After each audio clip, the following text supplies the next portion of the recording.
মিথিলা যদি তোমার আশেপাশে থাইকে থাকে তাহলে মিথিলারে বলো যে তোর খালামণি তোর সাথে কথা বলবে। আর ও না, আমার বোন মারা গেছে। ভাবিকে আর রানিয়াকে নিয়ে কথাগুলো বলাতে আখিকে নিয়ে যে যেটাই বলছে, টু বি অনেস্ট আমার অত একটা খারাপ লাগে না, কারণ একটা ডিভোর্সি নারীকে নিয়ে আমাদের সমাজে তার থেকে দোষ পেলে মানুষ কথা বলবে, এটা নর্মাল, এটা সবাইকে নিয়েই বলে, এটাতে কষ্ট পাওয়ার কিছু নাই। আর এটা নতুন কিছু না, ডিভোর্সি মেয়েদের কোনো দোষ না থাকলেই তো মানুষ কত কথা বলে, আর ওর তো একটু দোষ পাইছে, সো মানুষ তো কথা বলবে, এটা নর্মাল।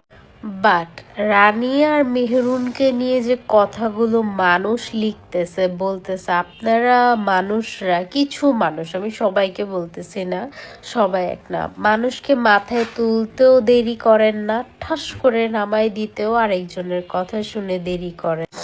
আমি তো এর আগের ভিডিওটাতে দিছি যে সে নিজেই স্মোক করে, অথচ সে বলতেছে যে সবাই স্মোক করে, মানে আখিদের ফ্যামিলি। সেটাও আমি মেনে নিলাম, আচ্ছা ধরলাম সবাই স্মোক করে, সেটাও আমার দেখার বিষয় না, তাদের পার্সোনাল।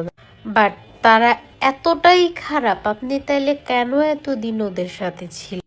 সেকেন্ড, ঝগড়া লাগার পর আপনার বেস্ট ফ্রেন্ড বলছেন যাকে, তার সব কিছু আপনার বলে দিতে হবে? কই, আমার বেস্ট ফ্রেন্ডের সাথেও তো আমার ঝগড়া লাগে, আরও অনেকের সাথে দুনিয়াতে লাগে, এর জন্য কি বেস্ট ফ্রেন্ডের গোপন তথ্য বলে দিবে কার সাথে কয়টা রিলেশন? ইভেন যেই বাচ্চাটাকে মেহরুন নিজের সন্তানের মতো বড় করে, আমার সাথে মেহরুনের খুবই ভালো ক্লোজ সম্পর্ক, ভাবি ভাবি বলি আমি ওকে, ইভেন বোনের মতো। রাত মানে কিছুদিন আগে আখির মেয়ের বার্থডের আগে রাত 6টার দিকে আমি ওকে কল দিছি, সকাল 6টা, ও বাচ্চাকে নিয়ে বসে আছে, আখি ঘুমাচ্ছে, আখির মাও ঘুমাচ্ছে। মেহেরুন যদি ভালোই না বাসতো, টিভির রুমে মেয়েটাকে নিয়ে কেন বসে থাকবে? খাওয়াচ্ছিল মেবি নুডলস। সো এগুলো তো আরো ভিডিও করে দেখায় নাই, যে ভিডিওর জন্য করতেছে। দেখেন, মিথিলার আপন নিজের খালাই ওকে খুঁজতেছে, বরিশাল গেলে ওর খবর আছে, উনি নিজেই বলতেছে। অথচ আমরা ফেসবুকের কিছু পাবলিক বলতেছে মিথিলার মা আখির জন্য মারা গেছে, হ্যান ত্যান, আখি খারাপ। আমি আখির সাপোর্টও নিচ্ছি না, আমি মিথিলার সাপোর্টও নিচ্ছি না, আমি শুধু মেহেরুনের সাপোর্ট নিতেছি। কেন এইসবের মাঝখানে মেহেরুন আর রানিয়াকে টানা হলো? মানে ওই যে রানী একটা সফট কর্নার, ওকে নিয়ে কথা বললে মানে কিছু পাওয়া যাবে। ইভেন দো মানে এখন মনে হচ্ছে মানুষ এতিম শব্দটা, আমি নিজেও এতিম, এতিম ওয়ার্ডটা নিয়ে মানুষ এখন ব্যবসা, মানে সে এতিম এই সিম্পেথি নিয়ে। কেন সে এতিম? তার বাবা আছে, তার ভাই আছে, বাবা আছে, সে কিসের এতিম? হ্যাঁ, আমি আমার নিজেরও মা নাই, মা না থাকলে অবশ্যই একটা মেয়ের অনেক কষ্ট, আমি নিজে রিয়েলাইজ করি, আমার চোখ দেখেন ফুলে আছে, আমি কালকে সারা রাত কান্না করছি আমার মার জন্য। বাট এতিম এতিম এতিম এই কথাটা বলে আপনি আপনার সব দোষ আরেকজনের উপর চাপায় দিবেন, এটা তো হতে পারে না, পারে? সো প্লিজ ফেসবুকবাসীকে আমি বলতেছি, যেটাই হোক, আমি আখির পক্ষ নিচ্ছি না, মিথিলার পক্ষ নিচ্ছি না, যেটাই হোক আগে সেটা যাচাই বাছাই করেন, আর যাচাই বাছাই না করার সময় থাকলে কথা বলারই দরকার নেই সেটা নিয়ে। বাট কে কি বললো আইসা সেটা নিয়ে আপনারা লাফাইতেছেন, একজনকেই খারাপ বলতেছেন, ওয়াই? সে এত ভালো হইলে এত খারাপ, এত জঘন্য মানুষগুলোর সাথে এতদিন সে কেন থাকলো? এখন স্বার্থে আঘাত লাগছে, ঝগড়া লাগছে তার প্রেমিকারে নিয়ে, এখন আখিরা সবাই খারাপ। ভাই, যে খারাপ তার সাথে তো চলবই না, একদিনও চলবো না।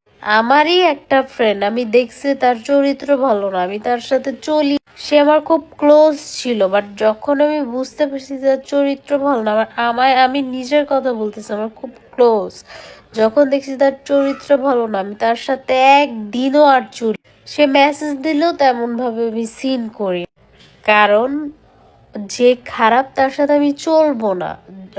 যে খারাপ তার সাথে আমি চলতেছি, ঝগড়া লাগার পর তার সবকিছু ফাঁস করে দিতেছি, তাইলে কি হবে? মানে আপনারাই সেটা বলেন, আমার সাথে কে কে একমত? তারা, আমি বলবো কেউই ভালো না।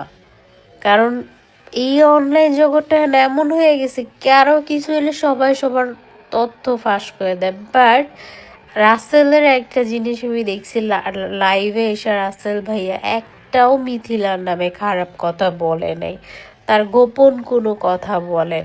ইভেন সে যে মেয়ে বা ছেলে সেটাও সে বলেন। বাট মিথিলা তাদের সকল গোপন কথাগুলো বলে দিছে। ইভেন দো মেহেরুন আর বাচ্চাটাকে নিয়ে খারাপ কথা বলছে, যেখানে মেহেরুন নিজের সন্তান নিচ্ছে না শুধুমাত্র রানিয়ার জন্য। আর কিছু বলা নাই আপনাদেরকে। আপনারা কোনো কিছু পাইলেই হয়েছে একজনকেই খারাপ বলেন, আরেকজনকে ধোয়া তুলসী পাতা বানায় দেন। এটা কখনোই করা উচিত না। আমি জানি এখন অনেক অনেক জ্ঞান দিতে আসবেন আখির পক্ষ, আমি কারো পক্ষ নেই। যারা আমার কথাগুলো বোঝার চেষ্টা করবে তারা বুঝতে পারবে আমি অ্যাকচুয়ালি কি বুঝাইতে চাইছি।